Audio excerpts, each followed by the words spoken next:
All right, welcome back. We're looking at 12-2. We're going to look at present value.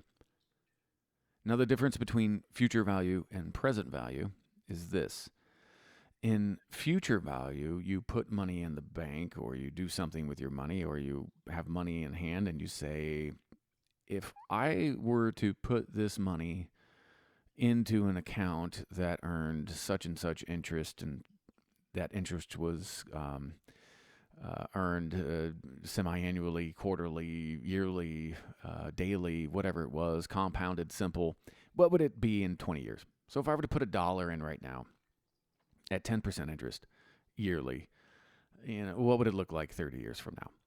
That would be your future value, and you could figure that out. We just did that in the last video. A present value is, what if I want $1 in 3 years? I want to have $1 in 3 years.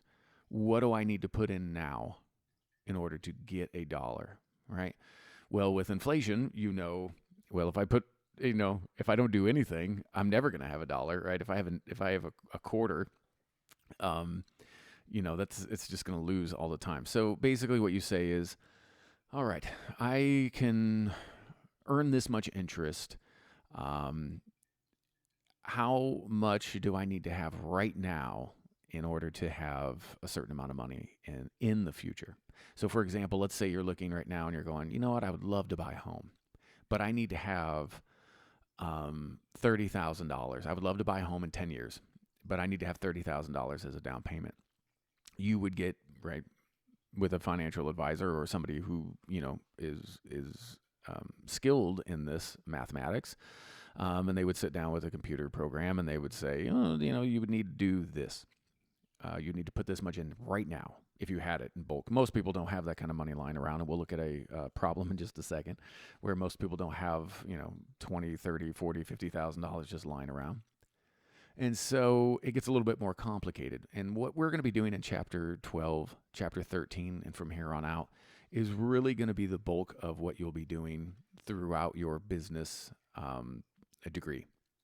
You'll be learning about annuities, sinking funds, perpetuities, future values of annuities, present values, future values, and then you'll be looking at future values or present values with payments added to it. So for example, you don't have $30,000 lying around, but maybe you have $200 lying around a month.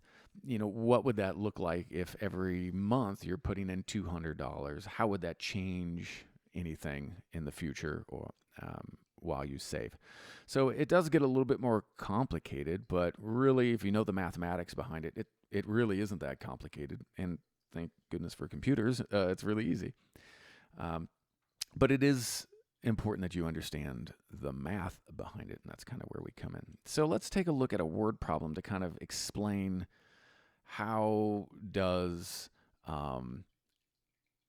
this work? So how do we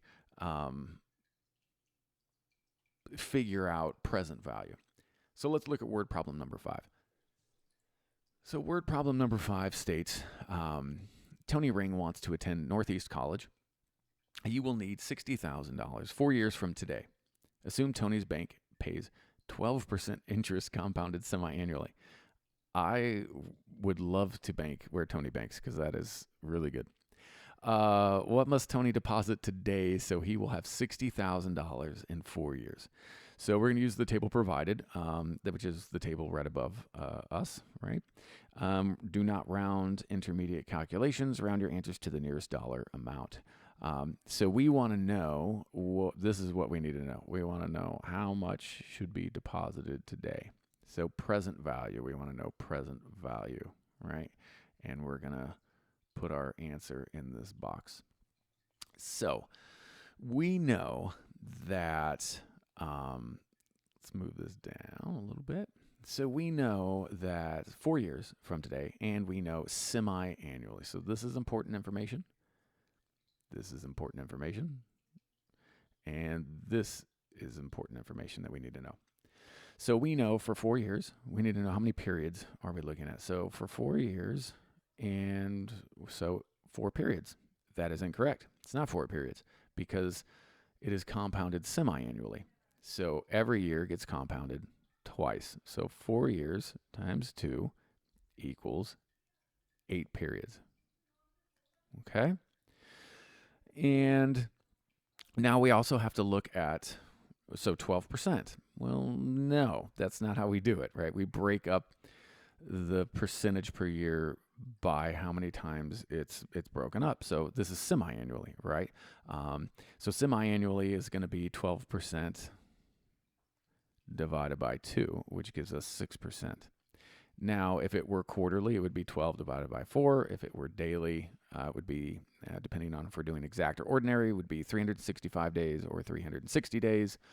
If it were yearly, it would just be divided by 1, right? So we have 8 periods at 6% interest, and then we go use the table, right? We don't have to do any of the math. We can scroll up to our table, and we know we're going to look at present value. So here we are, already got it highlighted for us, and we're going to look at 6% at 8 periods. And so we have this number right here. So we take that 0.6274.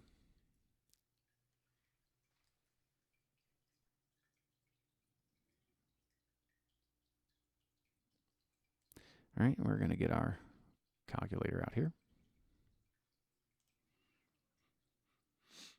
And we're going to take our $60,000 times 0.6274.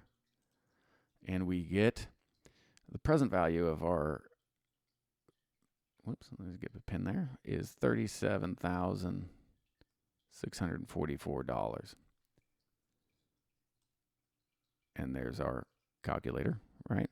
And so we know, all right, if Tony wants to have $60,000 in 4 years, earning 12% compounded semi-annually, he would have to put in $37,644 today in order to earn that. So I don't know about you, but I don't have $37,644 lying around. I think he's going to have to go borrow it. But you get the point. All right, until next time, we'll see you.